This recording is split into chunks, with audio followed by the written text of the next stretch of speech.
It's Super T Sigma one more time. Thank you for coming out and checking me out. I just want to talk about some of the benefits of your Kundalini being awakened. Now, I'm not here to talk about the whole process of that, but if you want it in a nutshell, just picture your whole body glowing with light and insight, and look into things as deeply as you can. Use all of your logic, strain it all the way to the max, and with the usage will come increased capacity. So you're going to be increasing your intelligence by using the intelligence that you have. You do this to a maximum level, it's like awakening the dragon. That's the long and short of it. But I want to talk about a technique that is very controversial, and it goes into a lot of Anunnaki talk, although I'm not going to go into Anunnaki talk here. Shape-shifting. Yeah, shape-shifting.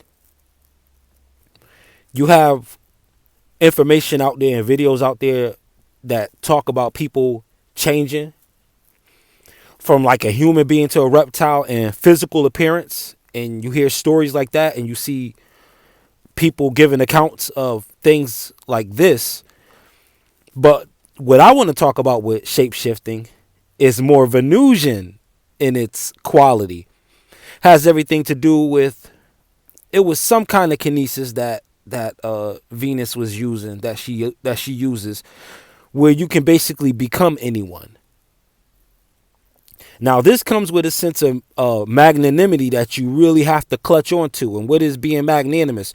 You're basically going into the situation as the zero, not in a debased state or anything, but you're putting more of your attention into observing your environment. That's where you're putting your focus. You're not really focused on you as much as you're focused on what's around you. That's basically being magnanimous. If you take that to the max, though, you're going to pick up on patterns. And these patterns are inescapable. All in the nuances of our unique individualities, there's still capacities and categories, though, that we still fit into perfectly and are grouped into with like-minded and like-natured people. So this inescapable thing is really the cheat code. You'll see a type of group of people everywhere, no matter what culture. You'll see, you know what I mean? You'll see these interactions. And the more you pick up on the patterns, the more you have access to the emulation of it, should you need for some biological reason to mix in with a certain group of people. For survival needs, if you would have to mingle with a certain group of people with a job, you probably can't be yo-yo with the homies. Even though you from the hood, you probably trying to get a corporate America job. I've been one of those guys going smooth from the hood to corporate America. You know, spraying the outfit down so you don't, smell like smoke, going in there, put the shirt and the tie on. But you had to switch the language up, though. Not the voice, but the language. That you're not selling your soul. You're scaling your soul. You're just shedding the skin. You're not trying to be somebody else. You understand? It's like putting on a hat, putting on a costume, a role. You have to acknowledge the costumes, though, and appropriate them. So you're not selling your soul, you're scaling your soul. And you're not really literally trimming it away, but we're like saying you're putting a garment on it and you're interacting this way. Like Majora's Mask, you can kind of transform into whatever character you put on. This is what a lot of motivational videos are about that you see all over the internet. When it comes to visualization, they talk about stepping into it and finding a role model, because when you find somebody who represents where you want to be, if you study that person enough, that will be like another skin that you wear, another persona, picking up on their habits. You might embody some of their quotes. If you need a certain level of discipline, a certain level of control, you might focus on an athlete. You might focus on a tycoon.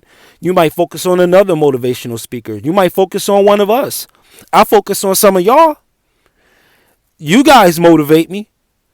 Both the ones who watch in the comments and the content creators alike. Yes, you motivate me. So I look at you guys this way, where it's like, wow, you guys give me gems and insights and things that I can embody, that I can transmute into my personal experience. So all of it is beneficial, but this is shape-shifting quality, though. Because we're adding on, like Voltron, you're transforming into something else. This is like a shedding of a skin. So you're shedding the skin. This is shape shifting. I'm not talking about trying to prove it physically. Although, check it out. Some of the results will be physical.